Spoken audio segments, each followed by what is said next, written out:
Hello there, my old friend. Tonight, our quest takes us into the heart of an ancient Irish tale, a story of honor, love, and the trials of a noble knight. A valiant knight sets out on a journey sparked by a chance encounter. What begins as a pursuit of a mysterious figure leads him into a realm of hidden challenges, unexpected trials, and a love that will test his courage and loyalty. Before we start, my friend, like and subscribe, so you're always ready for your next sleepy quest. It helps these timeless tales reach more wanderers who seek a little magic in their dreams. Now, settle in, take a deep breath, and let's step into the world of myths and legends. Peredur, the son of Evrawc. Earl Evrawc owned the earldom of the north, and he had 7 sons. And Evrawc maintained himself not so much by his own possessions as by attending tournaments and wars and combats. And, as it often befalls those who join in encounters and wars, he was slain, and 6 of his sons likewise. Now the name of his 7th son was Peredur, and he was the youngest of them. And he was not of an age to go to wars and encounters. Otherwise, he might have been slain as well as his father and brothers. His mother was a scheming and thoughtful woman, and she was very solicitous concerning this her only son and his possessions.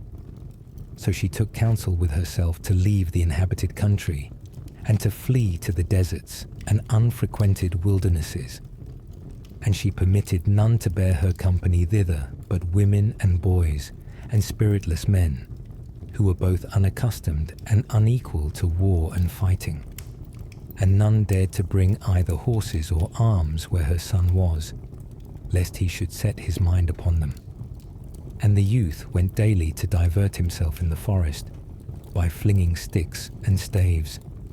And one day he saw his mother's flock of goats, and near the goats 2 hinds were standing, and he marveled greatly that these 2 should be without horns, while the others had them. And he thought they had long run wild, and on that account they had lost their horns. And by activity and swiftness of foot, he drove the hinds and the goats together into the house which there was for the goats at the extremity of the forest. Then Peredur returned to his mother. "Ah, mother," said he, "a marvellous thing have I seen in the wood. 2 of thy goats have run wild and lost their horns through their having been so long missing in the wood, and no man had ever more trouble than I had to drive them in." Then they all arose and went to see, and when they beheld the hinds, they were greatly astonished. And one day they saw 3 knights coming along the horse road on the borders of the forest. And the 3 knights were Gwalchmai, the son of Gwer, and Gwistil, and Owen, the son of Urien. And Owen kept on the track of the knight who had divided the apples in Arthur's court, whom they were in pursuit of. "Mother," said Peredur, "what are those yonder?" "They are angels, my son," said she. "By my faith," said Peredur, "I will go and become an angel with them." And Peredur went to the road and met them. "Tell me, good soul," said Owain, "sawest thou a knight pass this way, either today or yesterday?" "I know not," answered he, "what a knight is."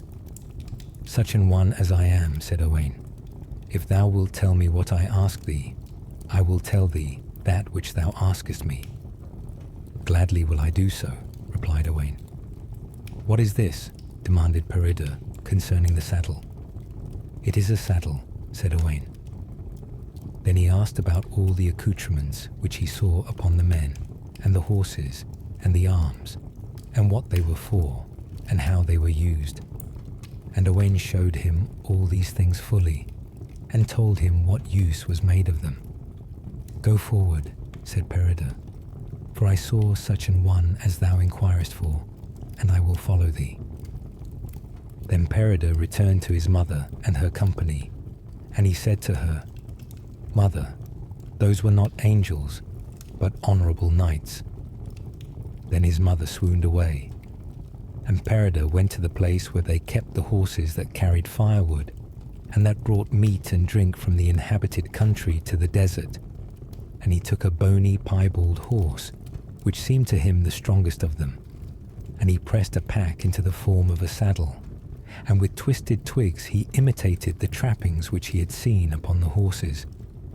And when Peredur came again to his mother, the countess had recovered from her swoon. "My son," said she, "desirest thou to ride forth?" "Yes, with thy leave," said he. "Wait then, that I may counsel thee before thou goest." "Willingly," he answered. "Speak quickly." "Go forward then," she said, "to the court of Arthur, where there are the best and the boldest and the most bountiful of men. And wherever thou seest a church, repeat there thy paternoster unto it. And if thou see meat and drink, and have need of them, and none have the kindness or the courtesy to give them to thee, take them thyself. If thou hear an outcry, proceed towards it, especially if it be the outcry of a woman. If thou see a fair jewel, possess thyself of it, and give it to another, for thus thou shalt obtain praise. If thou see a fair woman, pay thy court to her, whether she will or no, for thus thou wilt render thyself a better and more esteemed man than thou wast before." After this discourse, Peredur mounted the horse, and taking a handful of sharp-pointed forks in his hand, he rode forth. And he journeyed 2 days and 2 nights in the woody wildernesses, and in desert places, without food and without drink. And then he came to a vast wild wood, and far within the wood he saw a fair even glade, and in the glade he saw a tent, and the tent seeming to him to be a church, he repeated his paternoster to it. And he went towards it, and the door of the tent was open, and a golden chair was near the door, and on the chair sat a lovely auburn-haired maiden, with a golden frontlet on her forehead, and sparkling stones in the frontlet, and with a large gold ring on her hand. And Peredur dismounted, and entered the tent, and the maiden was glad at his coming, and bade him welcome. At the entrance of the tent he saw food, and 2 flasks full of wine, and 2 loaves of fine wheaten flour, and collops of the flesh of the wild boar. "My mother told me," said Peredur, "wheresoever I saw meat and drink, to take it." "Take the meat and welcome, chieftain," said she. So Peredur took half of the meat and of the liquor himself, and left the rest to the maiden. And when Peredur had finished eating, he bent upon his knee before the maiden. "My mother," said he, "told me, wheresoever I saw a fair jewel, to take it." "Do so, my soul," said she. So Peredur took the ring, and he mounted his horse and proceeded on his journey. After this, behold, the knight came to whom the tent belonged, and he was the lord of the glade. And he saw the track of the horse, and he said to the maiden, "Tell me who has been here since I departed." "A man," said she, "of wonderful demeanour." And she described to him what Peredur's appearance and conduct had been. "Tell me," said he, "did he offer thee any wrong?" "No," answered the maiden. "By my faith, he harmed me not. By my faith I do not believe thee, and until I can meet with him and revenge the insult he has done me, and wreak my vengeance upon him, thou shalt not remain 2 nights in the same house." And the knight arose and set forth to seek Peredur. Meanwhile, Peredur journeyed on towards Arthur's court, and before he reached it, another knight had been there, who gave a ring of thick gold at the door of the gate for holding his horse, and went into the hall where Arthur and his household, and Gwenweaver and her maidens, were assembled. And the page of the chamber was serving Gwenweaver with a golden goblet. Then the knight dashed the liquor that was therein upon her face, and upon her stomacher, and gave her a violent blow on the face, and said, if any have the boldness to dispute this goblet with me, and to revenge the insult to Gwenweaver, let him follow me to the meadow, and there I will await him." So the knight took his horse and rode to the meadow, and all the household hung down their heads, lest any of them should be requested to go and avenge the insult to Gwenweaver. For it seemed to them that no one would have ventured on so daring an outrage unless he possessed such powers through magic or charms that none could be able to take vengeance upon him. Then, behold, Peredur entered the hall, upon the bony piebald horse with the uncouth trappings upon it, and in this way he traversed the whole length of the hall. In the centre of the hall stood Kai. "Tell me, tall man," said Peredur, "is that Arthur yonder?" "What wouldest thou with Arthur?" asked Kai. "My mother told me to go to Arthur and receive the honour of knighthood." "By my faith," said he, "thou art all too meanly equipped with horse and with arms." Thereupon he was perceived by all the household, and they threw sticks at him. Then, behold, a dwarf came forward. He had already been a year at Arthur's court, both he and a female dwarf. They had craved harbourage of Arthur and had obtained it, and during the whole year neither of them had spoken a single word to anyone. When the dwarf beheld Peredur, "Ha ha ha," said he, "the welcome of heaven be unto thee, goodly Peredur, son of Evrawc, the chief of warriors and flower of knighthood." "Truly," said Kai, "thou art ill taught to remain a year mute at Arthur's court, with choice of society, and now, before the face of Arthur and all his household, to call out and declare such a man as this the chief of warriors and the flower of knighthood." And he gave him such a box on the ear that he fell senseless to the ground.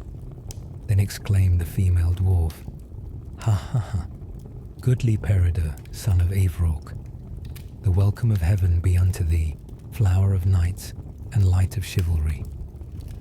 "Of a truth, maiden," said Kai, "thou art ill-bred to remain mute for a year at the court of Arthur, and then to speak as thou dost of such a man as this." And Kai kicked her with his foot, so that she fell to the ground senseless. "Tall man," said Peredur, "show me which is Arthur."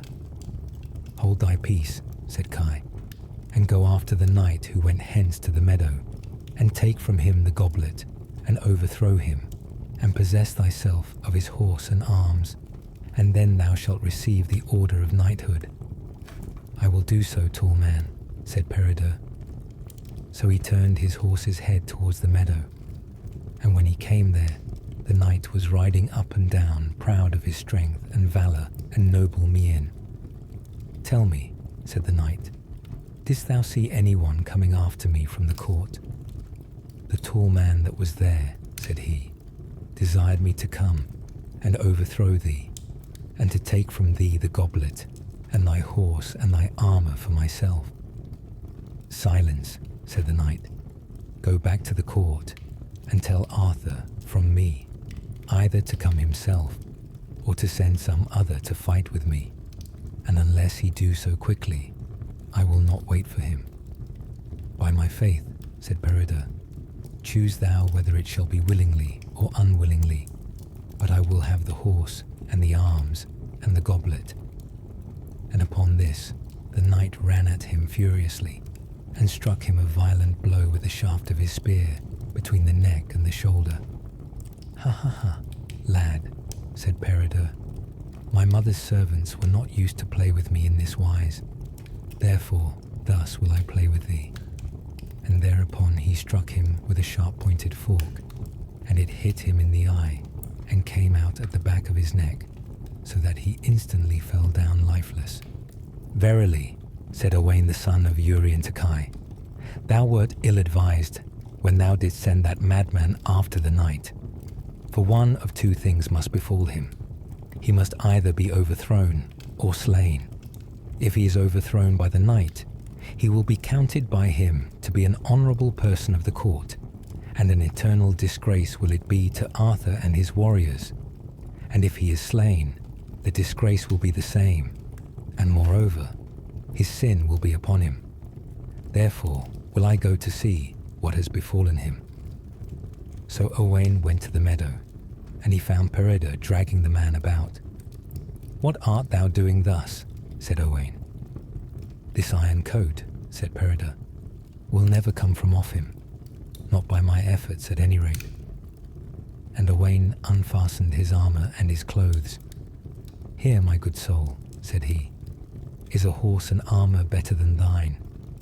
Take them joyfully, and come with me to Arthur, to receive the order of knighthood, for thou dost merit it." "May I never show my face again if I go," said Peredur, "but take thou the goblet to Gwenweaver, and tell Arthur that wherever I am, I will be his vassal, and will do him what profit and service I am able. And say that I will not come to his court until I have encountered the tall man that is there, to revenge the injury he did to the dwarf and dwarfess." And Owain went back to the court, and related all these things to Arthur and Gwenhwyvar, and to all the household. And Peredur rode forward, and as he proceeded, behold, a knight met him. "Whence comest thou?" said the knight. "I come from Arthur's court," said Peredur.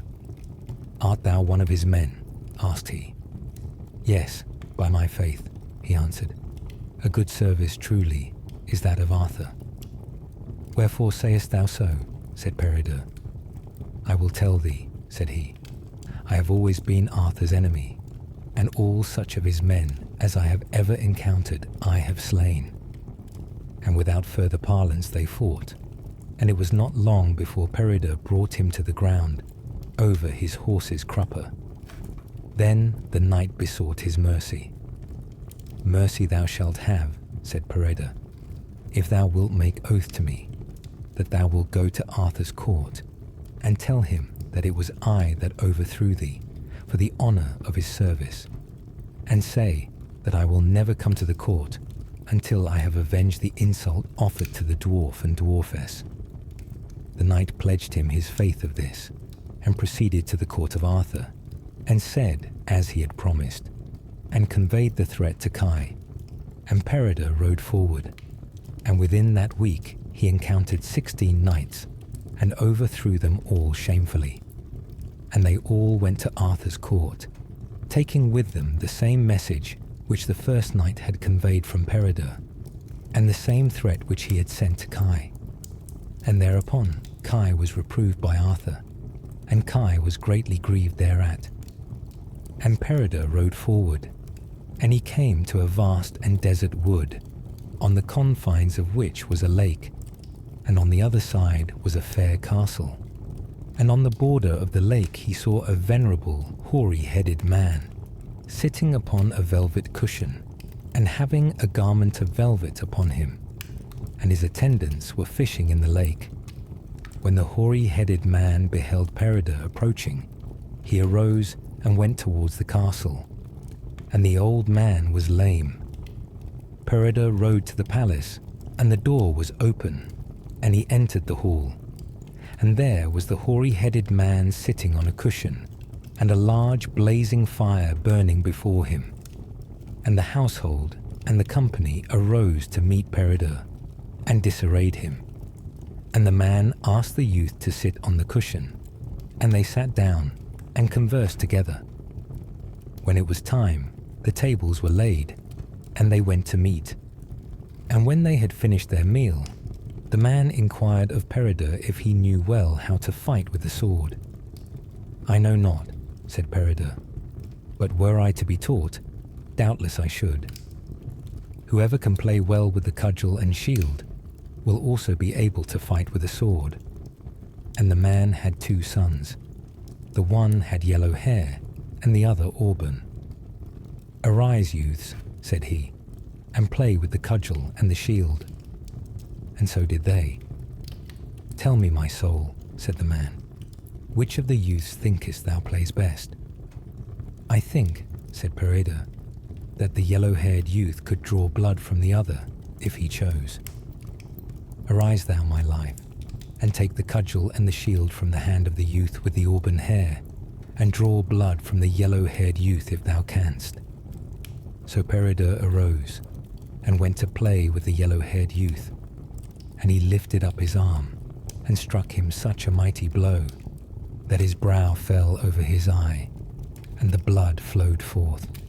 "Ah, my life," said the man, "come now, and sit down, for thou wilt become the best fighter with the sword of any in this island, and I am thy uncle, thy mother's brother, and with me shalt thou remain a space, in order to learn the manners and customs of different countries, and courtesy, and gentleness, and noble bearing. Leave then the habits and the discourse of thy mother, and I will be thy teacher, and I will raise thee to the rank of knight from this time forward. And thus do thou. If thou seest aught to cause thee wonder, ask not the meaning of it. If no one has the courtesy to inform thee, the reproach will not fall upon thee, but upon me that am thy teacher." And they had abundance of honor and service, and when it was time, they went to sleep. At the break of day, Peredur arose, and took his horse, and with his uncle's permission he rode forth. And he came to a vast desert wood, and at the further end of the wood was a meadow, and on the other side of the meadow he saw a large castle. And thitherward Peredur bent his way, and he found the gate open, and he proceeded to the hall. And he beheld a stately hoary-headed man sitting on one side of the hall, and many pages around him, who arose to receive and to honor Peredur. And they placed him by the side of the owner of the palace. Then they discoursed together, and when it was time to eat, they caused Peredur to sit beside the nobleman during the repast. And when they had eaten and drunk as much as they desired, the nobleman asked Peredur whether he could fight with a sword. "Were I to receive instruction," said Peredur, "I think I could." Now there was on the floor of the hall a huge staple, as large as a warrior could grasp. "Take yonder sword," said the man to Peredur, "and strike the iron staple." So Peredur arose and struck the staple, so that he cut it in two, and the sword broke into two parts also. "Place the two parts together and reunite them." And Peredur placed them together, and they became entire as they were before. And a second time he struck upon the staple, so that both it and the sword broke in two, and as before they reunited. And the third time he gave a like blow, and placed the broken parts together, and neither the staple nor the sword would unite as before. "Youth," said the nobleman, "come now and sit down, and my blessing be upon thee. Thou fightest best with the sword of any man in the kingdom. Thou hast arrived at 2/3 of thy strength, and the other third thou hast not yet obtained. And when thou attainest to thy full power, none will be able to contend with thee. I am thy uncle, thy mother's brother, and I am brother to the man in whose house thou wast last night." Then Peredur and his uncle discoursed together, and he beheld two youths enter the hall, and proceed up to the chamber, bearing a spear of mighty size, with 3 streams of blood flowing from the point to the ground. And when all the company saw this, they began wailing and lamenting. But for all that, the man did not break off his discourse with Peredur. And as he did not tell Peredur the meaning of what he saw, he forbore to ask him concerning it. And when the clamour had a little subsided, behold 2 maidens entered, with a large salver between them, in which was a man's head, surrounded by a profusion of blood. And thereupon the company of the court made so great an outcry that it was irksome to be in the same hall with them. But at length they were silent, and when time was that they should sleep, Peredur was brought into a fair chamber. And the next day, with his uncle's permission, he rode forth, and he came to a wood, and far within the wood he heard a loud cry, and he saw a beautiful woman with auburn hair, and a horse with a saddle upon it, standing near her, and a corpse by her side. And as she strove to place the corpse upon the horse, it fell to the ground, and thereupon she made a great lamentation. "Tell me, sister," said Peredur, "wherefore art thou bewailing?" "Oh, accursed Peredur, little pity has my ill fortune ever met with from thee." "Wherefore," said Peredur, "am I accursed?" "Because thou wast the cause of thy mother's death. For when thou didst ride forth against her will, anguish seized upon her heart, so that she died, and therefore art thou accursed. And the dwarf and the dwarfs that thou sawest at Arthur's court were the dwarfs of thy father and mother, and I am thy foster sister, and this was my wedded husband, and he was slain by the knight that is in the glade in the wood. And do not thou go near him, lest thou shouldest be slain by him likewise. My sister, thou dost reproach me wrongfully. Through my having so long remained amongst you, I shall scarcely vanquish him, and had I continued longer, it would indeed be difficult for me to succeed. Cease therefore thy lamenting, for it is of no avail, and I will bury the body, and then I will go in quest of the knight, and see if I can do vengeance upon him." And when he had buried the body, they went to the place where the knight was, and found him riding proudly along the glade. And he inquired of Peredur whence he came. "I come from Arthur's court." "And art thou one of Arthur's men?" "Yes, by my faith."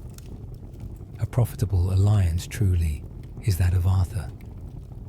And without further parlance, they encountered one another, and immediately Peredur overthrew the knight, and he besought mercy of Peredur.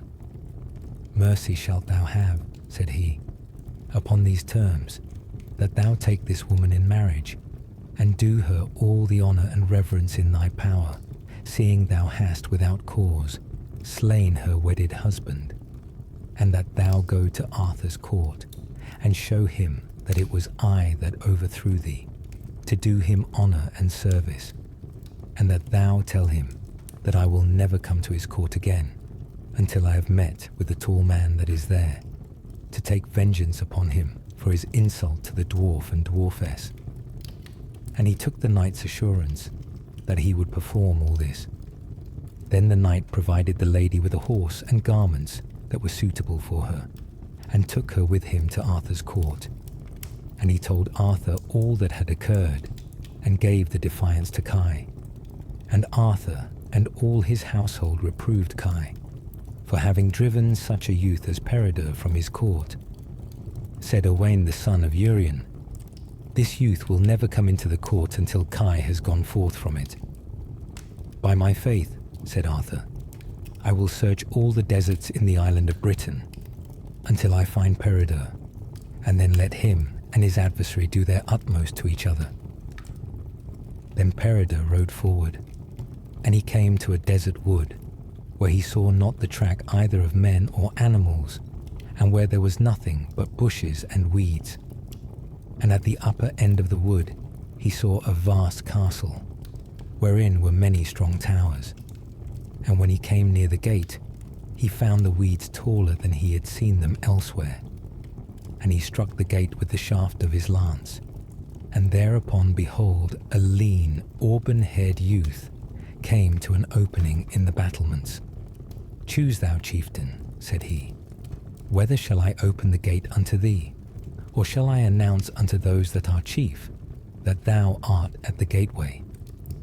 "Say that I am here," said Peredur, "and if it is desired that I should enter, I will go in." And the youth came back and opened the gate for Peredur. And when he went into the hall, he beheld 18 youths, lean and red-headed, of the same height, and of the same aspect, and of the same dress, and of the same age as the one who had opened the gate for him. And they were well skilled in courtesy and in service, and they disarrayed him. Then they sat down to discourse. Thereupon, behold, 5 maidens came from the chamber into the hall, And Peredur was certain that he had never seen another of so fair an aspect as the chief of the maidens, and she had an old garment of satin upon her, which had once been handsome, but was then so tattered that her skin could be seen through it, and whiter was her skin than the bloom of crystal, and her hair and her 2 eyebrows were blacker than jet, and on her cheeks were 2 red spots, redder than whatever is reddest.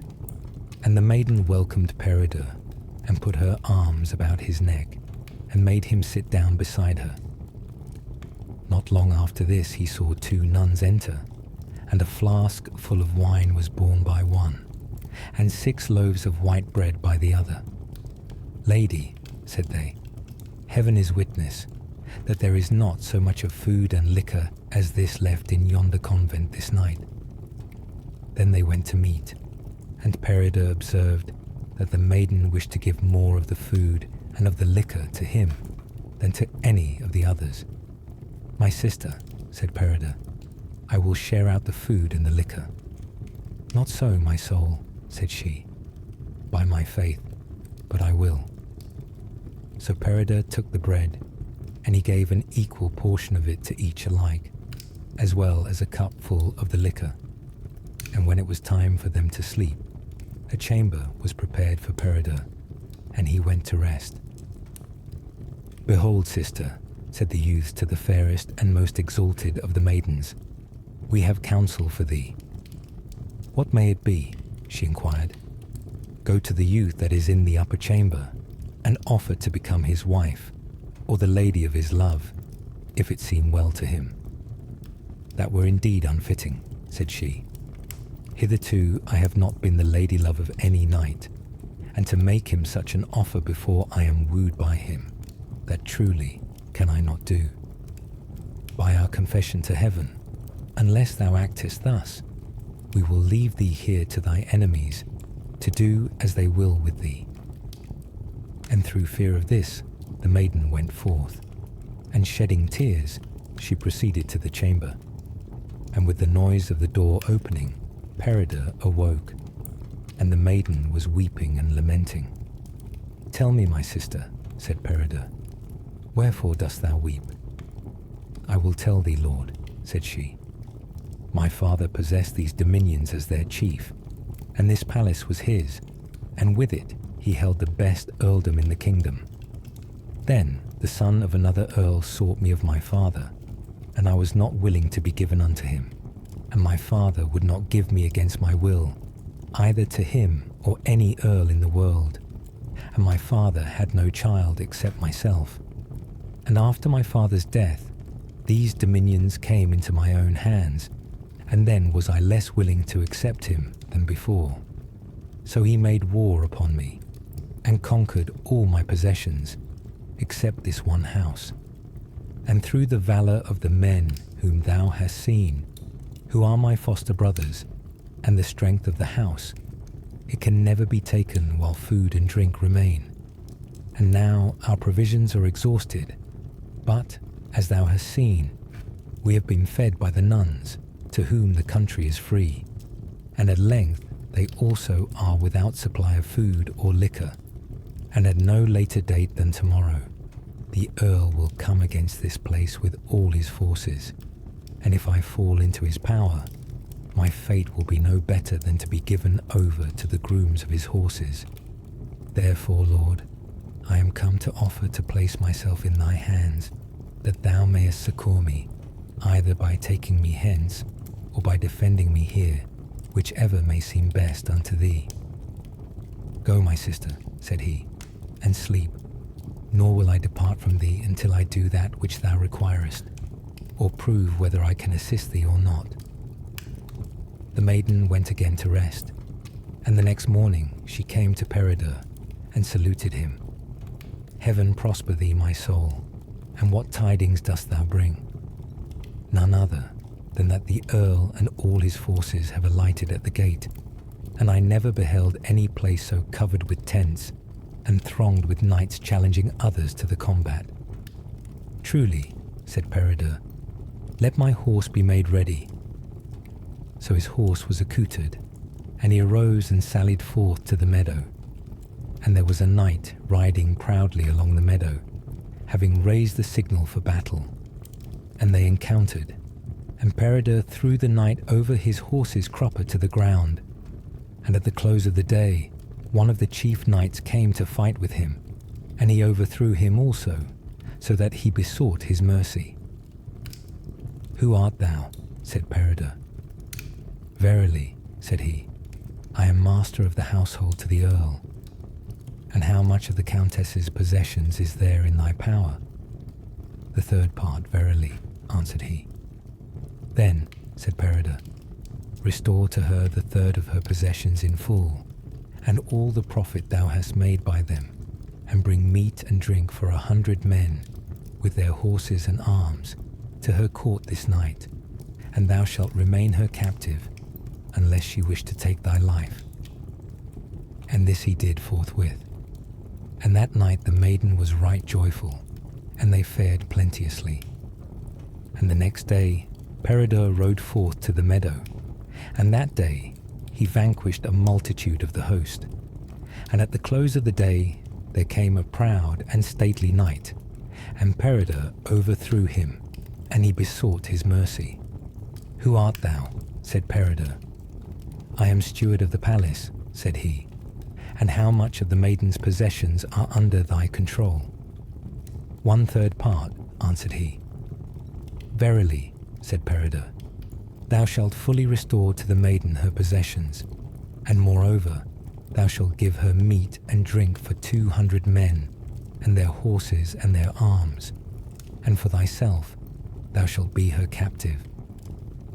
And immediately it was so done. And the third day Peredur rode forth to the meadow, and he vanquished more that day than on either of the preceding. And at the close of the day an earl came to encounter him, and he overthrew him, and he besought his mercy. "Who art thou?" said Peredur. "I am the earl," said he. "I will not conceal it from thee." "Verily," said Peredur, "thou shalt restore the whole of the maiden's earldom, and shalt give her thine own earldom in addition thereto, and meat and drink for 300 men, and their horses and arms, and thou thyself shalt remain in her power." And thus it was fulfilled. And Peredur tarried 3 weeks in the country, causing tribute and obedience to be paid to the maiden, and the government to be placed in her hands. "With thy leave," said Peredur, "I will go hence." "Verily, my brother, desirest thou this?" "Yes, by my faith. And had it not been for love of thee, I should not have been here thus long." "My soul," said she, "who art thou?" "I am Peredur the Son of Evrawc from the north, and if ever thou art in trouble or in danger, acquaint me therewith, and if I can, I will protect thee." So Peredur rode forth, and far thence there met him a lady, mounted on a horse that was lean and covered with sweat, and she saluted the youth. "Whence comest thou, my sister?" Then she told him the cause of her journey. Now she was the wife of the lord of the glade. "Behold," said he, "I am the knight through whom thou art in trouble, and he shall repent it, who has treated thee thus." Thereupon, behold, a knight rode up, and he inquired of Peredur if he had seen a knight such as he was seeking. "Hold thy peace," said Peredur. "I am he whom thou seekest, and by my faith thou deservest ill of thy household for thy treatment of the maiden, for she is innocent concerning me." So they encountered, and they were not long in combat ere Peredur overthrew the knight, and he besought his mercy. "Mercy thou shalt have," said Peredur, "so thou wilt return by the way thou camest, and declare that thou holdest the maiden innocent, and so that thou wilt acknowledge unto her the reverse thou hast sustained at my hands." And the knight plighted him his faith thereto. Then Peredur rode forward, and above him he beheld a castle, and thitherward he went, and he struck upon the gate with his lance, And then, behold, a comely auburn-haired youth opened the gate, and he had the stature of a warrior and the years of a boy. And when Peredur came into the hall, there was a tall and stately lady sitting in a chair, and many handmaidens around her. And the lady rejoiced at his coming. And when it was time, they went to meat. And after their repast was finished, "It were well for thee, chieftain," said she, "to go elsewhere to sleep." "Wherefore can I not sleep here?" said Peredur. "9 sorceresses are here, my soul, of the sorceresses of Gloucester, and their father and their mother are with them. And unless we can make our escape before daybreak, we shall be slain. And already they have conquered and laid waste all the country, except this one dwelling." "Behold," said Peredur, "I will remain here tonight, and if you are in trouble, I will do you what service I can, but harm shall you not receive from me." So they went to rest, and with the break of day, Peredur heard a dreadful outcry, and he hastily arose, and went forth in his vest and his doublet, with his sword about his neck, and he saw a sorceress overtake one of the watch, who cried out violently. Peredur attacked the sorceress, and struck her upon the head with his sword, so that he flattened her helmet and her headpiece like a dish upon her head. "Thy mercy, goodly Peredur, son of Evrawc, and the mercy of heaven. How knowest thou, hag, that I am Peredur? By destiny, and the foreknowledge that I should suffer harm from thee, and thou shalt take a horse and armour of me, and with me thou shalt go to learn chivalry and the use of thy arms." Said Peredur, "Thou shalt have mercy. If thou pledge thy faith, thou wilt never more injure the dominions of the Countess." And Peredur took surety of this, and with permission of the Countess, he set forth with the sorceress to the palace of the sorceresses, and there he remained for 3 weeks, and then he made choice of a horse and arms, and went his way. And in the evening he entered a valley, and at the head of the valley he came to a hermit's cell, and the hermit welcomed him gladly, and there he spent the night. And in the morning he arose, and when he went forth, behold, a shower of snow had fallen the night before, and a hawk had killed a wild fowl in front of the cell. And the noise of the horse scared the hawk away, and a raven alighted upon the bird. And Peredur stood, and compared the blackness of the raven, and the whiteness of the snow, and the redness of the blood, to the hair of the lady that best he loved, which was blacker than jet, and to her skin, which was whiter than the snow, and to the 2 red spots upon her cheeks, which were redder than the blood upon the snow appeared to be. Now Arthur and his household were in search of Peredur. "Know ye," said Arthur, "who is the knight with the long spear that stands by the brook up yonder?" "Lord," said one of them, "I will go and learn who he is." So the youth came to the place where Peredur was, and asked him what he did thus, and who he was. And from the intensity with which he thought upon the lady whom best he loved, he gave him no answer. Then the youth thrust at Peredur with his lance, and Peredur turned upon him, and struck him over his horse's crupper to the ground. And after this, 24 youths came to him, and he did not answer one more than another, but gave the same reception to all, bringing them with one single thrust to the ground. And then came Kai, and spoke to Peredur rudely and angrily, and Peredur took him with his lance under the jaw, and cast him from him with a thrust, so that he broke his arm and his shoulder blade, and he rode over him 21 times. And while he lay thus, stunned with the violence of the pain that he had suffered, his horse returned back at a wild and prancing pace. And when the household saw the horse come back without his rider, they rode forth in haste to the place where the encounter had been. And when they first came there, they thought that Kai was slain, but they found that if he had a skillful physician, he yet might live.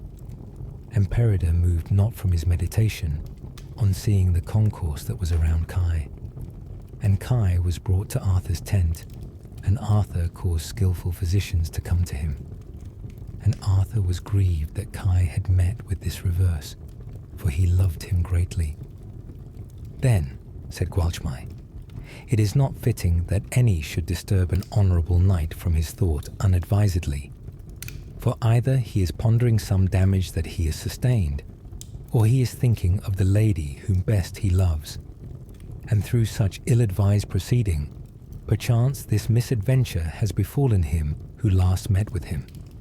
And if it seem well to thee, Lord, I will go and see if this knight hath changed from his thought, and if he has, I will ask him courteously to come and visit thee.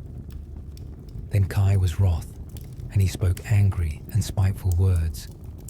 Gwalchmai, said he, I know that thou wilt bring him because he is fatigued. Little praise and honour, nevertheless, wilt thou have from vanquishing a weary knight who is tired with fighting. Yet thus hast thou gained the advantage over many. And while thy speech and thy soft words last, a coat of thin linen were armour sufficient for thee, and thou wilt not need to break either lance or sword in fighting with the knight in the state he is in. Then said Gwalchmai to Kai, Thou mightest use more pleasant words, wert thou so minded, and it behoves thee not upon me to wreak thy wrath and thy displeasure. Methinks I shall bring the knight hither with me, without breaking either my arm or my shoulder. Then said Arthur to Gwalchmai, Thou speakest like a wise and prudent man. Go, and take enough of armour about thee, and choose thy horse. And Gwalchmai accoutred himself, and rode forward hastily to the place where Peredur was. And Peredur was resting on the shaft of his spear, pondering the same thought, and Gwalchmai came to him without any signs of hostility, and said to him, If I thought that it would be as agreeable to thee as it would be to me, I would converse with thee. I have also a message from Arthur unto thee, to pray thee to come and visit him, and 2 men have been before on this errand. That is true, said Peredur, and uncourteously they came. They attacked me, and I was annoyed thereat, for it was not pleasing to me to be drawn from the thought that I was in, for I was thinking of the lady whom best I love, and thus was she brought to my mind. I was looking upon the snow, and upon the raven, and upon the drops of the blood of the bird that the hawk had killed upon the snow, and I bethought me that her whiteness was like that of the snow, and that the blackness of her hair and her eyebrows like that of the raven, and that the 2 red spots upon her cheeks were like the 2 drops of blood. Said Gwalchmai, This was not an ungentle thought, and I should marvel if it were pleasant to thee to be drawn from it. Tell me, said Peredur, is Kai in Arthur's court? He is, said he, and behold, he is the knight that fought with thee last, and it would have been better for him had he not come, for his arm and his shoulder blade were broken with the fall which he had from thy spear. Verily, said Peredur, I am not sorry to have thus begun to avenge the insult to the dwarf and dwarfess. Then Gwalchmai marvelled to hear him speak of the dwarf and the dwarfess, and he approached him and threw his arms around his neck and asked him what was his name. Peredur the Son of Evrawc am I called, said he, and thou, who art thou? I am called Gwalchmai, he replied. I am right glad to meet with thee, said Peredur, for in every country where I have been, I have heard of thy fame for prowess and uprightness, and I solicit thy fellowship. Thou shalt have it by my faith, and grant me thine, said he. Gladly will I do so, answered Peredur. So they rode forth together joyfully towards the place where Arthur was, and when Kai saw them coming, he said, I knew that Gwalchmai needed not to fight the knight, and it is no wonder that he should gain fame. More can he do by his fair words than I by the strength of my arm. And Peredur went with Gwalchmai to his tent, and they took off their armour. And Peredur put on garments like those that Gwalchmai wore, and they went together unto Arthur, and saluted him. Behold, Lord, said Gwalchmai, him whom thou hast sought so long. Welcome unto thee, chieftain, said Arthur. With me thou shalt remain. And had I known thy valour had been such, thou shouldst not have left me as thou didst. Nevertheless, this was predicted of thee by the dwarf and the dwarfess, whom Kai ill-treated, and whom thou hast avenged. And hereupon, behold, there came the queen and her handmaidens, and Peredur saluted them. And they were rejoiced to see him, and bade him welcome. And Arthur did him great honour and respect, and they returned towards Caerleon. And the first night Peredur came to Caerleon to Arthur's court, and as he walked in the city after his repast, behold, there met him Angharad Law Evrawc. By my faith, sister, said Peredur, thou art a beauteous and lovely maiden, and were it pleasing to thee, I could love thee above all women. I pledge my faith, said she, that I do not love thee, nor will I ever do so. I also pledge my faith, said Peredur, that I will never speak a word to any Christian again, until thou come to love me above all men. The next day Peredur went forth by the high road, along a mountain ridge, and he saw a valley of a circular form, the confines of which were rocky and wooded, and the flat part of the valley was in meadows, and there were fields betwixt the meadows and the wood. And in the bosom of the wood he saw large black houses of uncouth workmanship. And he dismounted, and led his horse towards the wood. And a little way within the wood he saw a rocky ledge, along which the road lay. And upon the ledge was a lion bound by a chain, and sleeping. And beneath the lion he saw a deep pit of immense size, full of the bones of men and animals.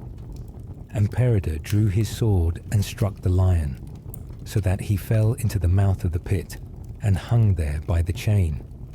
And with a second blow he struck the chain and broke it, and the lion fell into the pit. And Peredur led his horse over the rocky ledge, until he came into the valley. And in the centre of the valley he saw a fair castle, and he went towards it.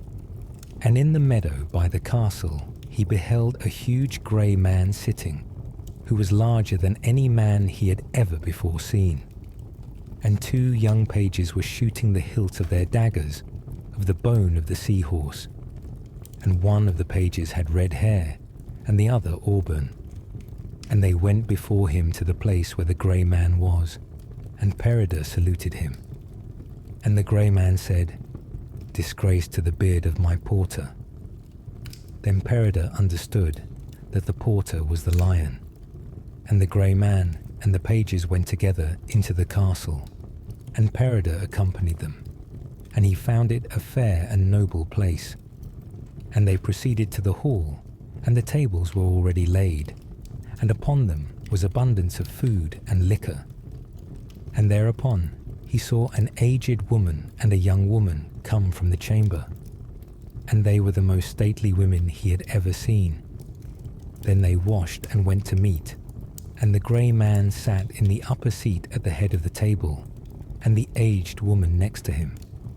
And Peredur and the maiden were placed together, and the two young pages served them.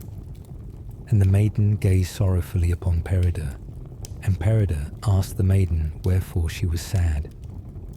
For thee, my soul, for from when I first beheld thee, I have loved thee above all men, and it pains me to know that so gentle a youth as thou should have such a doom as awaits thee tomorrow. Sawest thou the numerous black houses in the bosom of the wood? All these belong to the vassals of the grey man yonder, who is my father, and they are all giants. And tomorrow they will rise up against thee, and will slay thee, and the round valley is this valley called.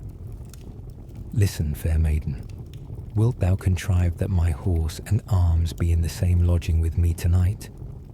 Gladly will I cause it so to be, by heaven, if I can. and when it was time for them to sleep rather than to carouse, they went to rest. And the maiden caused Peredur's horse and arms to be in the same lodging with him. And the next morning, Peredur heard a great tumult of men and horses around the castle. And Peredur arose and armed himself and his horse and went to the meadow.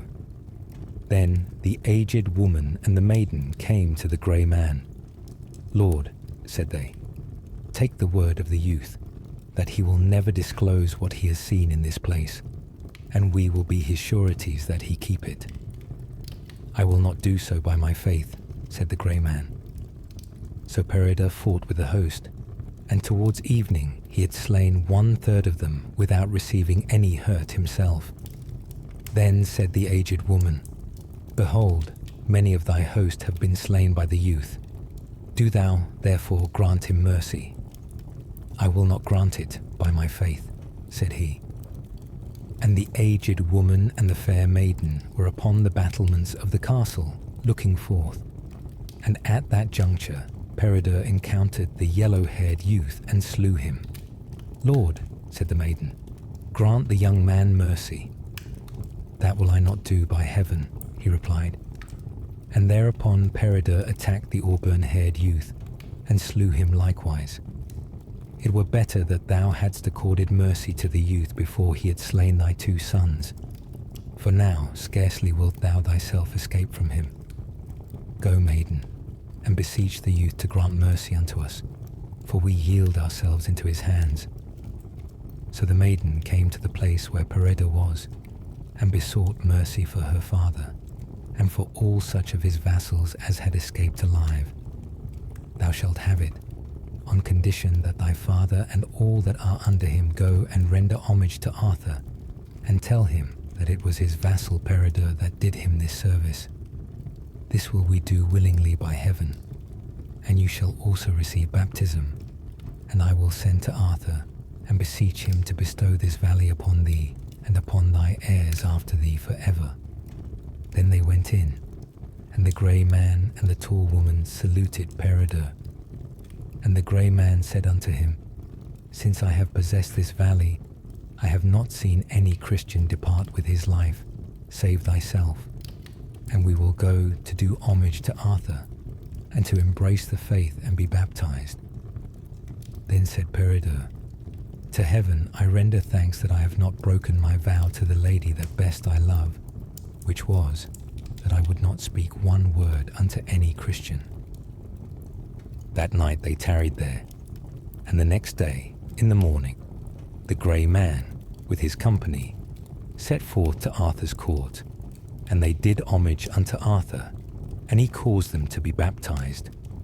And the grey man told Arthur that it was Peredur that had vanquished them, and Arthur gave the valley to the grey man and his company, to hold it of him as Peredur had besought. And with Arthur's permission, the grey man went back to the round valley. Peredur rode forward next day, and he traversed a vast tract of desert, in which no dwellings were.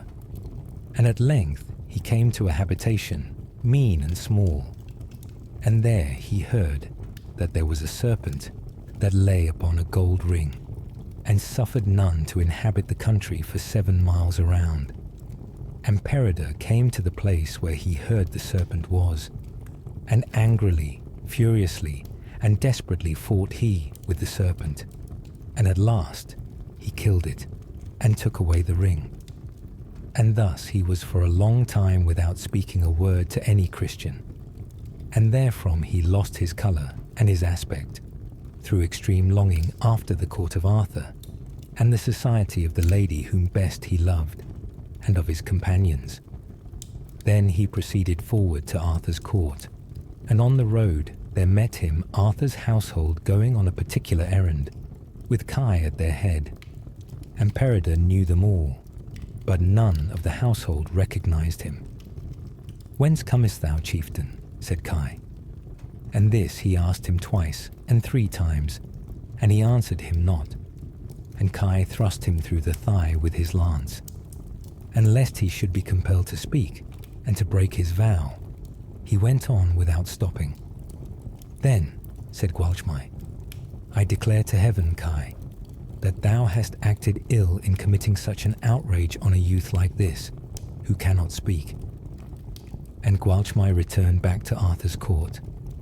"Lady," said he to Gwenwyver, "seest thou how wicked an outrage Kai has committed upon this youth who cannot speak? For heaven's sake, and for mine, cause him to have medical care before I come back, and I will repay thee the charge." And before the men returned from their errand, a knight came to the meadow beside Arthur's palace to dare someone to the encounter. And his challenge was accepted, and Peredur fought with him and overthrew him. And for a week he overthrew one knight every day. And one day Arthur and his household were going to church, and they beheld a knight who had raised the signal for combat. "Verily," said Arthur, "by the valor of men, I will not go hence until I have my horse and my arms to overthrow yonder boar." Then went the attendants to fetch Arthur's horse and arms. And Peredur met the attendants as they were going back, and he took the horse and arms from them, and proceeded to the meadow. And all those who saw him arise and go to do battle with the knight went upon the tops of the houses, and the mounds, and the high places, to behold the combat. And Peredur beckoned with his hand to the knight to commence the fight, and the knight thrust at him, but he was not thereby moved from where he stood. And Peredur spurred his horse, and ran at him wrathfully, furiously, fiercely, desperately, and with mighty rage. And he gave him a thrust, deadly wounding, severe, furious, adroit, and strong under his jaw, and raised him out of his saddle, and cast him a long way from him. And Peredur went back, and left the horse and the arms with the attendant as before, and he went on foot to the palace. Then Peredur went by the name of the dumb youth, and behold, Angharad Law Evrawc met him. "I declare to heaven, chieftain," said she, "woeful is it that thou canst not speak. For couldst thou speak, I would love thee best of all men, and by my faith, although thou canst not, I do love thee above all." "Heaven reward thee, my sister," said Peredur. "By my faith I also do love thee." Thereupon it was known that he was Peredur, and then he held fellowship with Gwalchmai, and Owain the son of Urien, and all the household, and he remained in Arthur's court. Arthur was in Caerleon upon Usk, and he went to hunt, and Peredur went with him. And Peredur let loose his dog upon a hart, and the dog killed the hart in a desert place. And a short space from him he saw signs of a dwelling, and towards the dwelling he went, and he beheld a hall, and at the door of the hall he found bald, swarthy youths playing at chess. And when he entered, he beheld 3 maidens sitting on a bench, and they were all clothed alike, as became persons of high rank. And he came, and sat by them upon the bench, and one of the maidens looked steadfastly upon Peredur, and wept. And Peredur asked her wherefore she was weeping. "Through grief, that I should see so fair a youth as thou art slain." "Who will slay me?" inquired Peredur. "If thou art so daring as to remain here tonight, I will tell thee. How great soever my danger may be from remaining here, I will listen unto thee." "This palace is owned by him who is my father," said the maiden, "and he slays everyone who comes hither without his leave." "What sort of a man is thy father, that he is able to slay everyone thus?" "A man who does violence and wrong unto his neighbours, and who renders justice unto none." And hereupon he saw the youths arise and clear the chessmen from the board. And he heard a great tumult, and after the tumult there came in a huge black one-eyed man, and the maidens arose to meet him, and they disarrayed him, and he went and sat down. And after he had rested and pondered a while, he looked at Peredur, and asked who the knight was. "Lord," said one of the maidens, "he is the fairest and gentlest youth that ever thou didst see." and for the sake of heaven and of thine own dignity, have patience with him. For thy sake I will have patience, and I will grant him his life this night." Then Peredur came towards them to the fire, and partook of food and liquor, and entered into discourse with the ladies. And being elated with the liquor, he said to the black man, "It is a marvel to me, so mighty as thou sayest thou art, who could have put out thine eye?" "It is one of my habits," said the black man, "that whosoever puts to me the question which thou hast asked shall not escape with his life, either as a free gift or for a price." "Lord," said the maiden, "whatsoever he may say to thee in jest, and through the excitement of liquor, make good that which thou saidst and didst promise me just now." "I will do so, gladly for thy sake," said he. "Willingly will I grant him his life this night." And that night thus they remained. And the next day the black man got up and put on his armour, and said to Peredur, "Arise, man, and suffer death." And Peredur said unto him, "Do one of two things, black man. If thou wilt fight with me, either throw off thy own armour, or give arms to me, that I may encounter thee." "Ha, man," said he, "couldst thou fight, if thou hadst arms?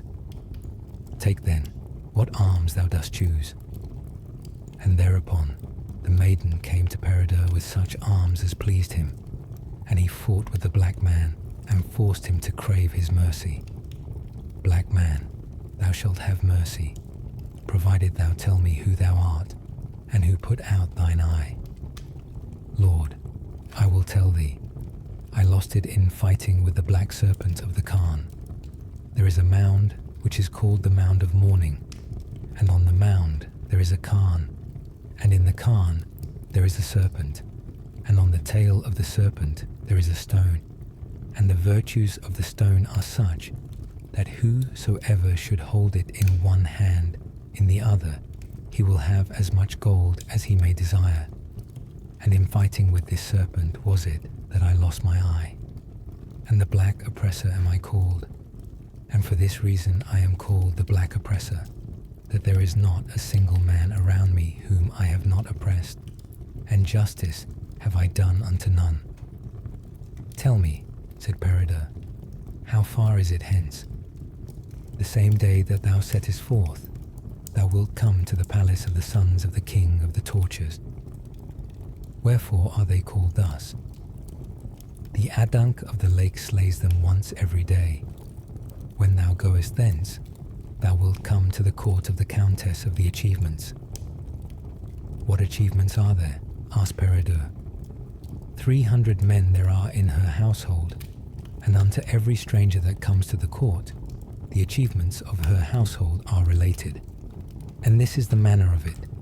The 300 men of the household sit next unto the lady, and that not through disrespect unto the guests, but that they may relate the achievements of the household. And the day that thou goest thence, thou wilt reach the Mound of Mourning, and round about the mound there are the owners of 300 tents guarding the serpent. "Since thou hast indeed been an oppressor so long," said Peredur, "I will cause that thou continue so no longer." So he slew him. Then the maiden spoke, and began to converse with him. "If thou wast poor when thou camest here, henceforth thou wilt be rich through the treasure of the black man, whom thou hast slain. Thou seest the many lovely maidens that there are in this court. Thou shalt have her whom thou best likest for the lady of thy love. Lady, I came not hither from my country to woo, but match yourselves as it liketh you with the comely youths I see here, and none of your goods do I desire, for I need them not." Then Peredur rode forward, and he came to the palace of the sons of the king of the tortures. And when he entered the palace, he saw none but women, and they rose up and were joyful at his coming. And as they began to discourse with him, he beheld a charger arrive, with a saddle upon it, and a corpse in the saddle. And one of the women arose, and took the corpse from the saddle, and anointed it in a vessel of warm water which was below the door, and placed precious balsam upon it.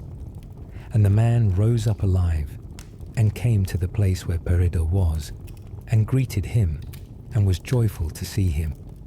And 2 other men came in upon their saddles, and the maiden treated these 2 in the same manner as she had done the first.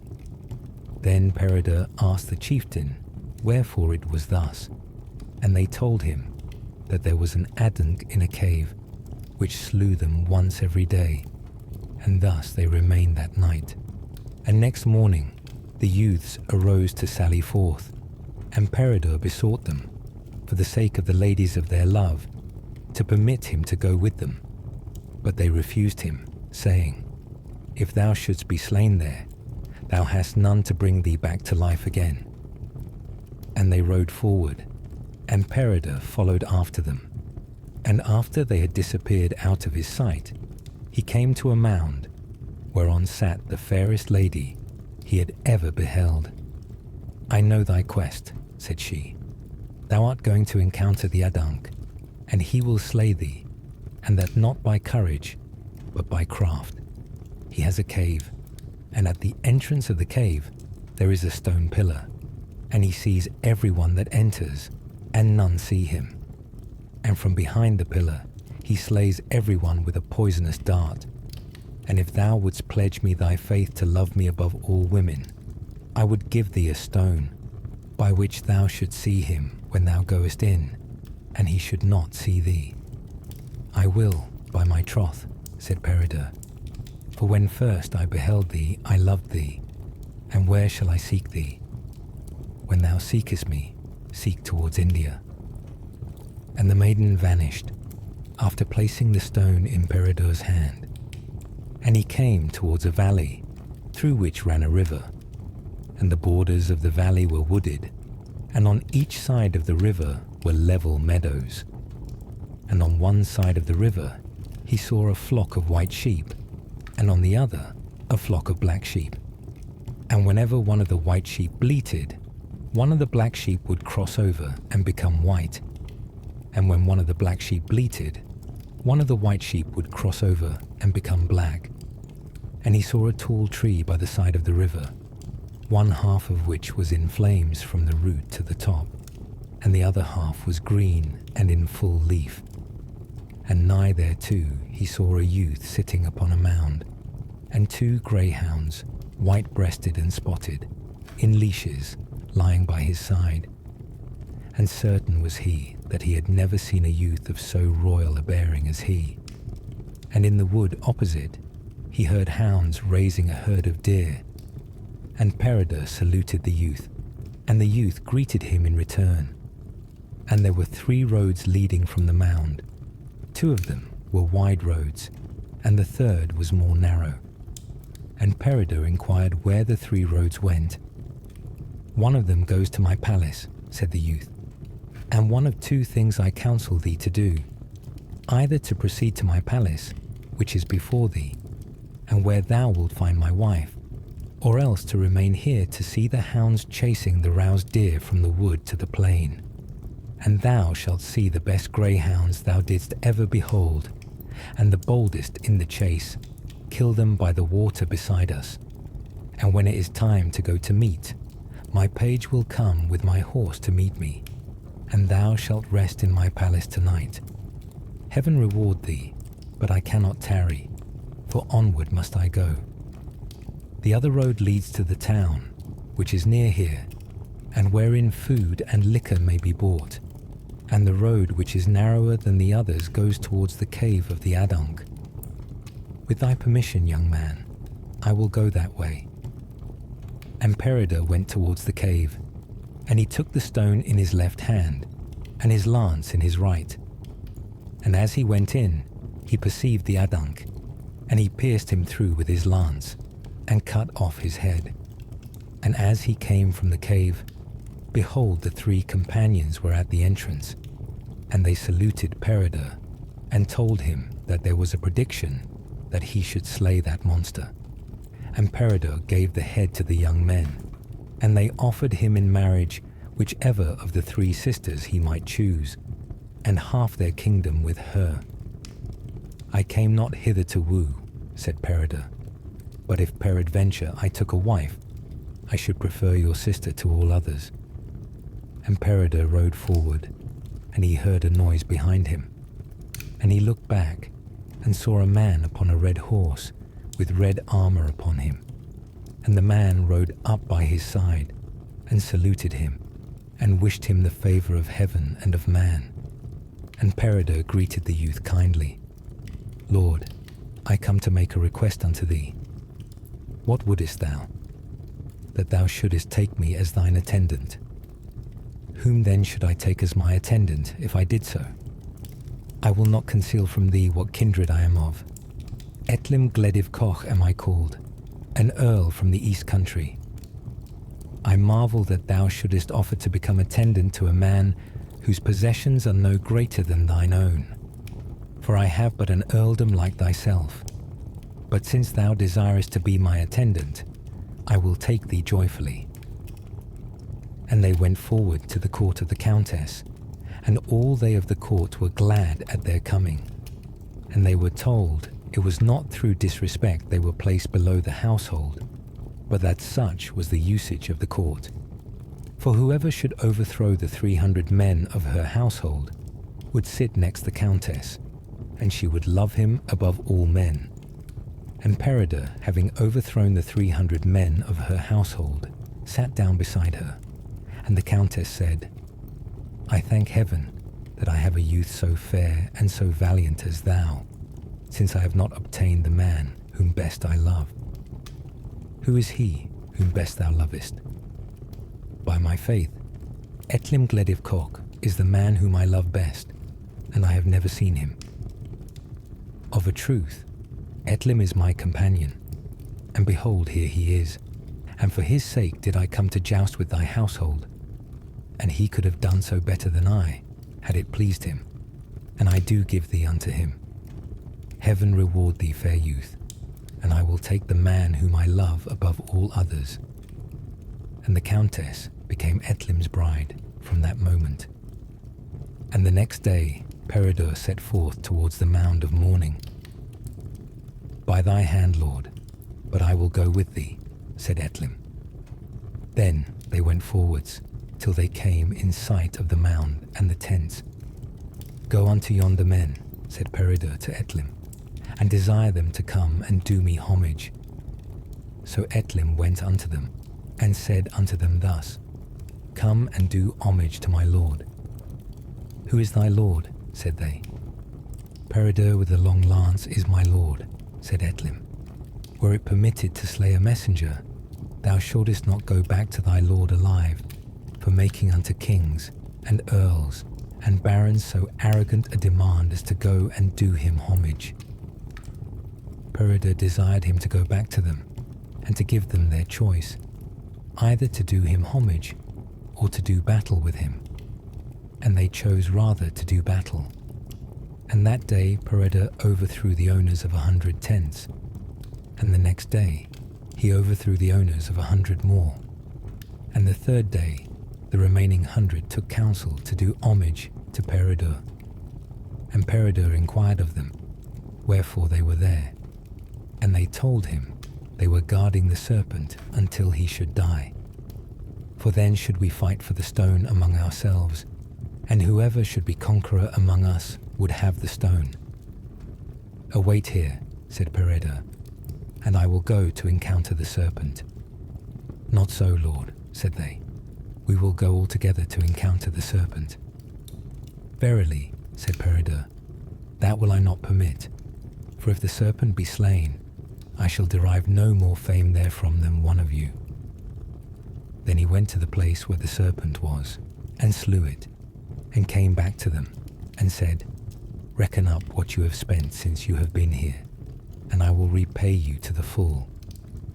And he paid to each what he said was his claim, and he required of them only that they should acknowledge themselves his vassals. And he said to Etlim, Go back unto her whom thou lovest best, and I will go forwards, and I will reward thee for having been my attendant. And he gave Etlim the stone. "Heaven repay thee and prosper thee," said Etlim. And Peredur rode thence, and he came to the fairest valley he had ever seen, through which ran a river. And there he beheld many tents of various colours, and he marvelled still more at the number of watermills and of windmills that he saw. And there rode up with him a tall auburn-haired man in workman's garb, and Peredur inquired of him who he was. "I am the chief miller," said he, "of all the mills yonder." "Wilt thou give me lodging?" said Peredur. "I will, gladly," he answered. And Peredur came to the miller's house, and the miller had a fair and pleasant dwelling. And Peredur asked money as a loan from the miller, that he might buy meat and liquor for himself and for the household, and he promised that he would pay him again ere he went thence. And he inquired of the miller, wherefore such a multitude was there assembled. Said the miller to Peredur, "One thing is certain, either thou art a man from afar, or thou art beside thyself. The Empress of Christinabil the Great is here, and she will have no one but the man who is most valiant, for riches does she not require. And it was impossible to bring food for so many thousands as are here, therefore were all these mills constructed." And that night they took their rest. And the next day Peredur arose, and he equipped himself and his horse for the tournament. And among the other tents he beheld one, which was the fairest he had ever seen. And he saw a beauteous maiden leaning her head out of a window of the tent, and he had never seen a maiden more lovely than she. And upon her was a garment of satin. And he gazed fixedly on the maiden, and began to love her greatly. And he remained there, gazing upon the maiden from morning until midday, and from midday until evening. And then the tournament was ended, and he went to his lodging, and drew off his armour. Then he asked money of the miller as a loan, and the miller's wife was wroth with Peredur. Nevertheless, the miller lent him the money. And the next day he did in like manner as he had done the day before. And at night he came to his lodging, and took money as a loan from the miller. And the third day, as he was in the same place, gazing upon the maiden, he felt a hard blow between the neck and the shoulder from the edge of an axe. And when he looked behind him, he saw that it was the miller. And the miller said to him, "Do one of two things. Either turn thy head from hence, or go to the tournament." And Peredur smiled on the miller, and went to the tournament. And all that encountered him that day he overthrew. And as many as he vanquished, he sent as a gift to the Empress. And their horses and arms he sent as a gift to the wife of the miller, in payment of the borrowed money. Peredur attended the tournament until all were overthrown, and he sent all the men to the prison of the Empress, and the horses and arms to the wife of the miller, in payment of the borrowed money. And the Empress sent to the knight of the mill, to ask him to come and visit her. And Peredur went not for the first nor for the second message. And the third time she sent 100 knights to bring him against his will, and they went to him and told him their mission from the Empress. And Peredur fought well with them, and caused them to be bound like stags, and thrown into the mill dike. And the Empress sought advice of a wise man, who was in her council, and he said to her, "With thy permission, I will go to him myself." So he came to Peredur, and saluted him, and besought him, for the sake of the lady of his love, to come and visit the Empress. And they went, together with the miller. And Peredur went and sat down in the outer chamber of the tent, and she came and placed herself by his side. And there was but little discourse between them. And Peredur took his leave, and went to his lodging. And the next day he came to visit her, and when he came into the tent, there was no one chamber less decorated than the others, and they knew not where he would sit. And Peredur went and sat beside the Empress, and discoursed with her courteously. And while they were thus, they beheld a black man enter with a goblet full of wine in his hand, and he dropped upon his knee before the Empress, and besought her to give it to no one who would not fight with him for it. And she looked upon Peredur. "Lady," said he, "bestow on me the goblet." And Peredur drank the wine, and gave the goblet to the miller's wife. And while they were thus, behold, there entered a black man of larger stature than the other, with a wild beast claw in his hand, wrought into the form of a goblet and filled with wine. And he presented it to the Empress, and besought her to give it to no one but the man who would fight with him. "Lady," said Peredur, "bestow it on me." And she gave it to him. And Peredur drank the wine, and sent the goblet to the wife of the miller. And while they were thus, behold, a rough-looking, crisp-haired man, taller than either of the others, came in with a bowl in his hand full of wine. And he bent upon his knee, and gave it into the hands of the Empress, and he besought her to give it to none but him who would fight with him for it. And she gave it to Peredur, and he sent it to the miller's wife.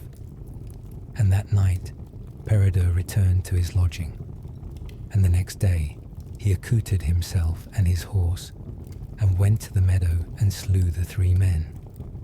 Then Peredur proceeded to the tent, and the Empress said to him, "Goodly Peredur, remember the faith thou didst pledge me when I gave thee the stone, and thou didst kill the Adans."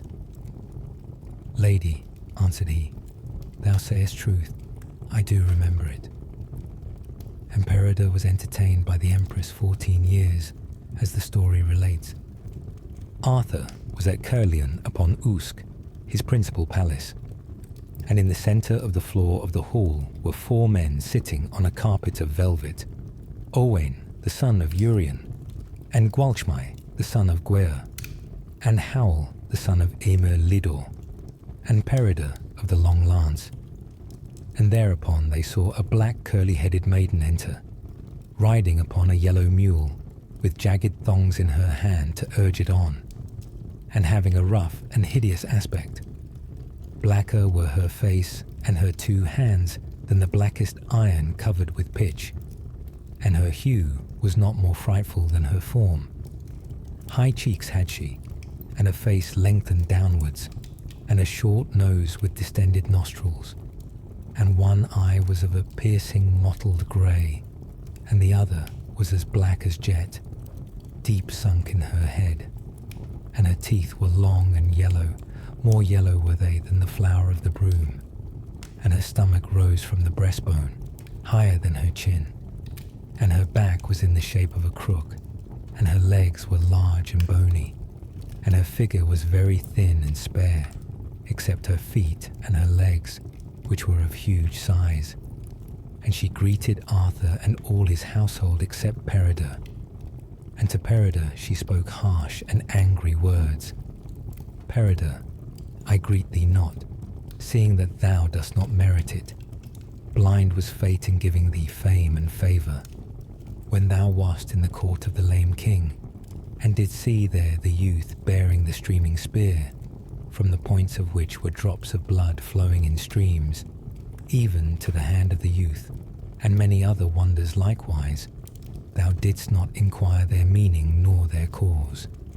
Hadst thou done so, the king would have been restored to health, and his dominions to peace, whereas from henceforth he will have to endure battles and conflicts, and his knights will perish, and wives will be widowed, and maidens will be left portionless, and all this is because of thee." Then said she unto Arthur, "May it please thee, Lord, my dwelling is far hence, in the stately castle of which thou hast heard, and therein are 566 knights of the order of chivalry, and the lady whom best he loves with each, and whoever would acquire fame in arms, and encounters and conflicts, he will gain it there, if he deserve it. And whoso would reach the summit of fame and of honour, I know where he may find it. There is a castle on a lofty mountain, and there is a maiden therein, and she is detained a prisoner there, and whoever shall set her free will attain the summit of the fame of the world. And thereupon she rode away. Said Gwalchmai, by my faith, I will not rest tranquilly until I have proved if I can release the maiden. And many of Arthur's household joined themselves with him. Then, likewise, said Peredur, by my faith, I will not rest tranquilly until I know the story and the meaning of the lance whereof the Black Maiden spoke. And while they were equipping themselves, behold, a knight came to the gate, and he had the size and the strength of a warrior, and was equipped with arms and habiliments. And he went forward, and saluted Arthur and all his household, except Gwalchmai. And the knight had upon his shoulder a shield, ingrained with gold, with a fess of azure blue upon it, and his whole armour was of the same hue. And he said to Gwalchmai, Thou didst slay my lord by thy treachery and deceit, and that will I prove upon thee. Then Gwalchmai rose up. Behold, said he, here is my gage against thee, to maintain, either in this place or wherever else thou wilt, that I am not a traitor or deceiver. Before the king whom I obey, will I that my encounter with thee take place, said the knight. Willingly, said Gwalchmai, go forward, and I will follow thee. So the knight went forth, and Gwalchmai accoutred himself, and there was offered unto him abundance of armour, but he would take none but his own. And when Gwalchmai and Peredur were equipped, they set forth to follow him, by reason of their fellowship and of the great friendship that was between them. And they did not go after him in company together, but each went his own way.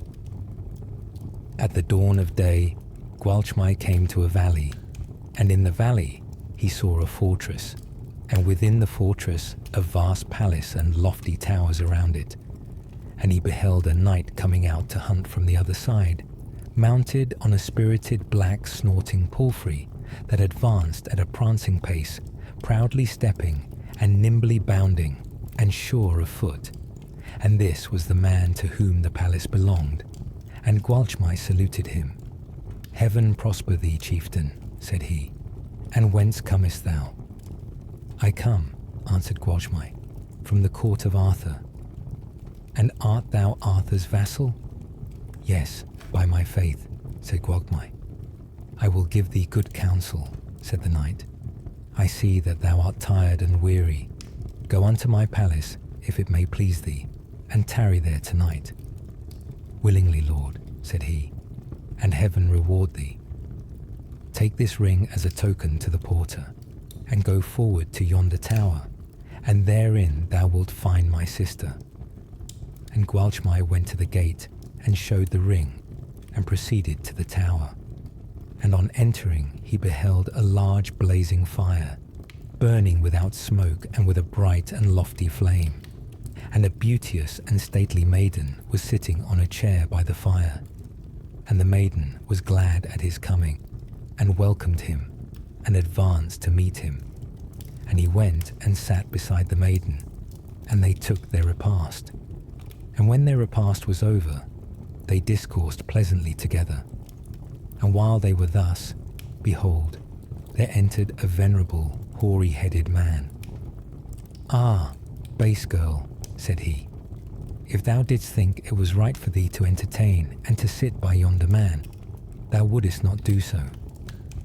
And he withdrew his head and went forth.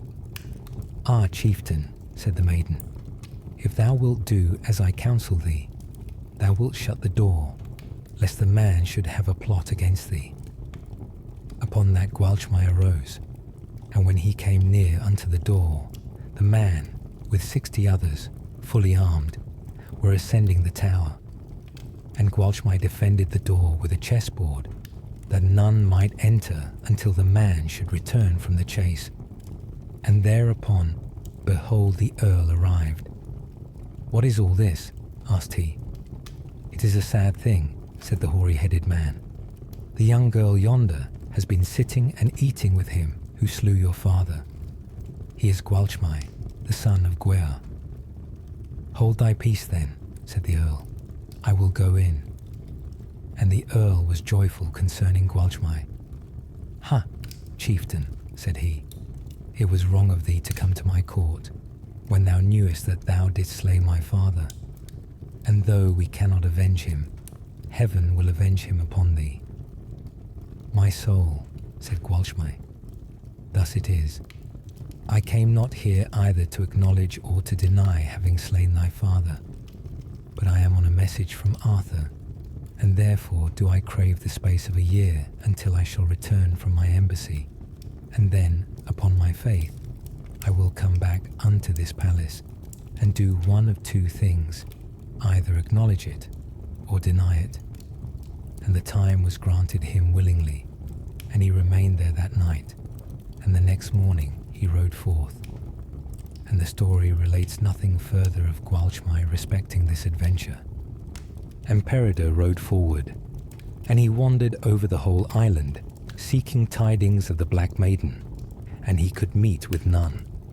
And he came to an unknown land, in the center of a valley, watered by a river. And as he traversed the valley, he beheld a horseman coming towards him, and wearing the garments of a priest, and he besought his blessing. "Wretched man," said he, "thou meritest no blessing, and thou wouldest not be profited by one, seeing that thou art clad in armor on such a day as this." "And what day is today?" said Peredur. "Today is Good Friday," he answered. "Chide me not that I knew not this, seeing that it is a year today since I journeyed forth from my country." Then he dismounted, and led his horse in his hand, and he had not proceeded far along the high road before he came to a crossroad, and the crossroad traversed a wood. And on the other side of the wood he saw an unfortified castle, which appeared to be inhabited, and at the gate of the castle there met him the priest whom he had seen before, and he asked his blessing. "The blessing of heaven be unto thee," said he. "It is more fitting to travel in thy present guise than as thou wast erewhile, and this night thou shalt tarry with me." So he remained there that night. And the next day Peredur sought to go forth. "Today may no one journey. Thou shalt remain with me today and tomorrow and the day following, and I will direct thee as best I may to the place which thou art seeking." And the fourth day Peredur sought to go forth, and he entreated the priest to tell him how he should find the Castle of Wonders. "What I know thereof I will tell thee," he replied. "Go over yonder mountain, and on the other side of the mountain thou wilt come to a river, and in the valley wherein the river runs is a king's palace, wherein the king sojourned during Easter. And if thou mayest have tidings anywhere of the Castle of Wonders, thou wilt have them there." Then Peredur rode forward, and he came to the valley in which was the river, and there met him a number of men going to hunt, and in the midst of them was a man of exalted rank, and Peredur saluted him. "Choose, chieftain," said the man, "whether thou wilt go with me to the chase, or wilt proceed to my palace, and I will dispatch one of my household to commend thee to my daughter, who is there, and who will entertain thee with food and liquor until I return from hunting. And whatever may be thine errand, such as I can obtain for thee thou shalt gladly have." And the king sent a little yellow page with him as an attendant. And when they came to the palace, the lady had arisen, and was about to wash before meat. Peredur went forward, and she saluted him joyfully, and placed him by her side. And they took their repast. And whatsoever Peredur said unto her, she laughed loudly, so that all in the palace could hear. Then spoke the yellow page to the lady. "By my faith," said he, "this youth is already thy husband, or if he be not, thy mind and thy thoughts are set upon him." And the little yellow page went unto the king, and told him that it seemed to him that the youth whom he had met with was his daughter's husband. or if he were not so already, that he would shortly become so, unless he were cautious. "What is thy counsel in this matter, youth?" said the king. "My counsel is," he replied, "that thou set strong men upon him, to seize him, until thou hast ascertained the truth respecting this." So he set strong men upon Peredur, who seized him and cast him into prison. And the maiden went before her father, and asked him wherefore he had caused the youth from Arthur's court to be imprisoned. "In truth," he answered, "he shall not be free tonight, nor tomorrow, nor the day following, and he shall not come from where he is." She replied not to what the king had said, but she went to the youth. "Is it unpleasant to thee to be here?" said she. "I should not care if I were not," he replied. "Thy couch and thy treatment shall be in no wise inferior to that of the king himself, and thou shalt have the best entertainment that the palace affords. And if it were more pleasing to thee that my couch should be here, that I might discourse with thee, it should be so, cheerfully." "This can I not refuse," said Peredur, and he remained in prison that night, and the maiden provided all that she had promised him. And the next day, Peredur heard a tumult in the town. "Tell me, fair maiden, what is that tumult?" said Peredur. "All the king's hosts and his forces have come to the town today." "And what seek they here?" he inquired. "There is an earl near this place who possesses 2 earldoms and is as powerful as a king, and an engagement will take place between them today." "I beseech thee," said Peredur, "to cause a horse and arms to be brought, that I may view the encounter, and I promise to come back to my prison again." "Gladly," said she, "will I provide thee with horse and arms." So she gave him a horse and arms, and a bright scarlet robe of honor over his armor, and a yellow shield upon his shoulder. And he went to the combat, and as many of the earl's men as encountered him that day he overthrew, and he returned to his prison. And the maiden asked tidings of Peredur, and he answered her not a word. And she went and asked tidings of her father, and inquired who had acquitted himself best of the household.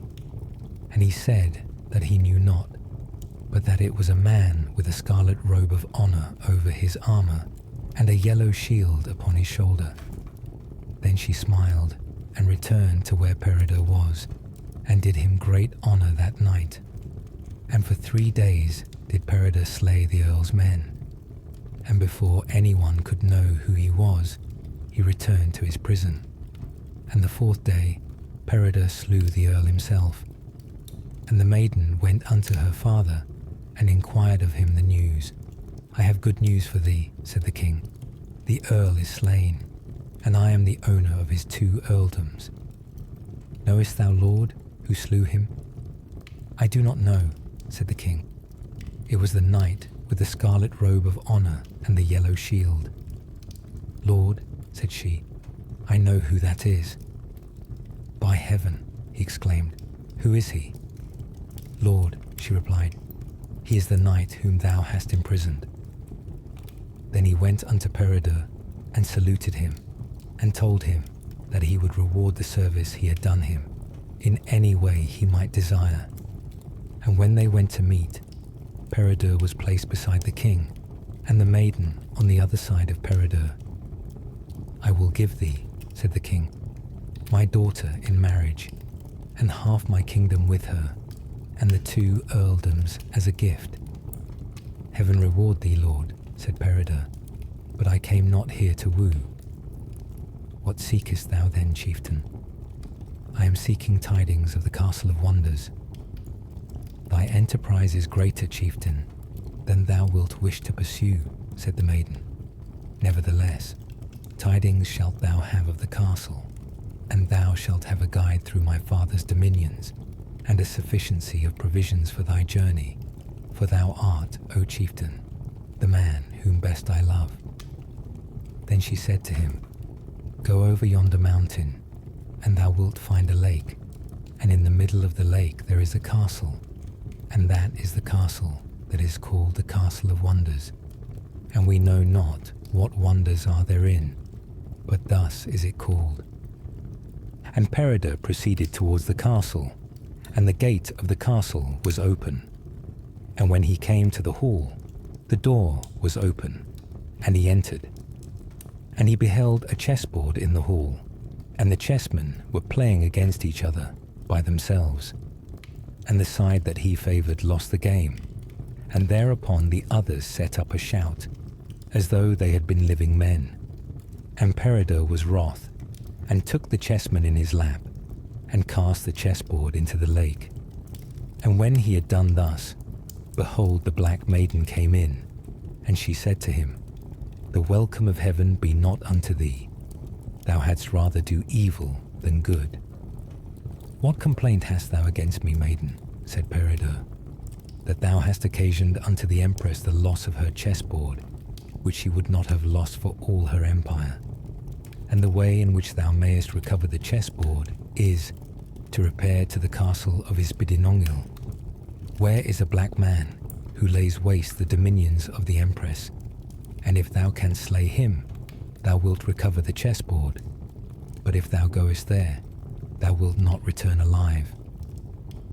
Wilt thou direct me thither? Said Peredur. I will show thee the way, she replied. So he went to the castle of Isbidinongil, and he fought with the black man. And the black man besought mercy of Peredur. Mercy will I grant thee, said he, on condition that thou cause the chessboard to be restored to the place where it was when I entered the hall.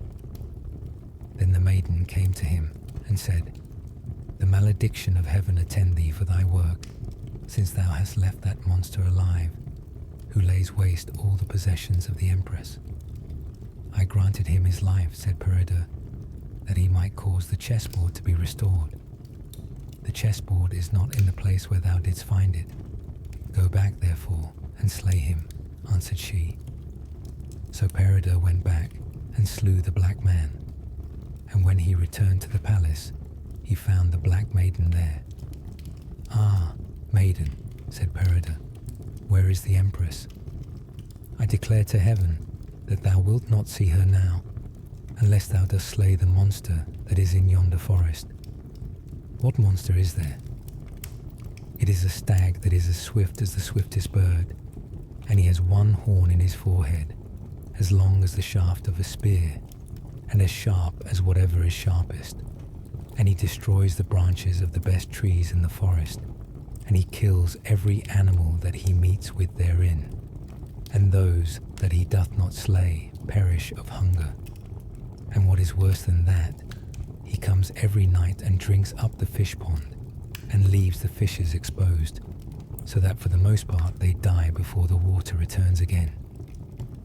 Maiden, said Peredur, wilt thou come and show me this animal? Not so, said the maiden, for he has not permitted any mortal to enter the forest for above a 12-month. Behold, here is a little dog belonging to the empress, which will rouse the stag, and will chase him towards thee, and the stag will attack thee. Then the little dog went as a guide to Peredur, and roused the stag, and brought him towards the place where Peredur was. And the stag attacked Peredur, and he let him pass by him, and as he did so, he smote off his head with his sword. And while he was looking at the head of the stag, he saw a lady on horseback coming towards him, and she took the little dog in the lappet of her cap, and the head and the body of the stag lay before her, and around the stag's neck was a golden collar. Ha, chieftain, said she, uncourteously hast thou acted in slaying the fairest jewel that was in my dominions. I was entreated so to do, and is there any way by which I can obtain thy friendship? There is, she replied. Go thou forward unto yonder mountain, and there thou wilt find a grove, and in the grove there is a cromlech. Do thou there challenge a man 3 times to fight, and thou shalt have my friendship. So Peredur proceeded onward, and came to the side of the grove, and challenged any man to fight. And a black man arose from beneath the cromlech, mounted upon a bony horse, and both he and his horse were clad in huge rusty armor. And they fought. And as often as Peredur cast the black man to the earth, he would jump again into his saddle. And Peredur dismounted and drew his sword. And thereupon the black man disappeared with Peredur's horse and his own, so that he could not gain sight of him a second time. And Peredur went along the mountain, and on the other side of the mountain he beheld a castle in the valley, wherein was a river. And he went to the castle, and as he entered it, he saw a hall, and the door of the hall was open, and he went in. And there he saw a lame grey-headed man sitting on one side of the hall, with Gwalchmai beside him. And Peredur beheld his horse, which the black man had taken, in the same stall with that of Gwalchmai. And they were glad concerning Peredur. And he went and seated himself on the other side of the hoary-headed man. Then, behold, a yellow-haired youth came, and bent upon the knee before Peredur, and besought his friendship. "Lord," said the youth, "it was I that came in the form of the Black Maiden to Arthur's court, and when thou didst throw down the chessboard, and when thou didst slay the black man of Isbidinongil, and when thou didst slay the stag, and when thou didst go to fight the black man of the cromlech.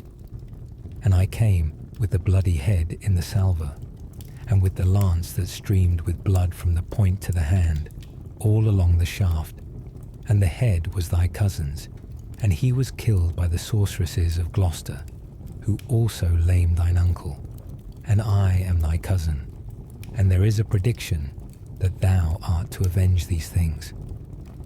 Then Peredur and Gwalchmai took counsel, and sent to Arthur and his household, to beseech them to come against the sorceresses.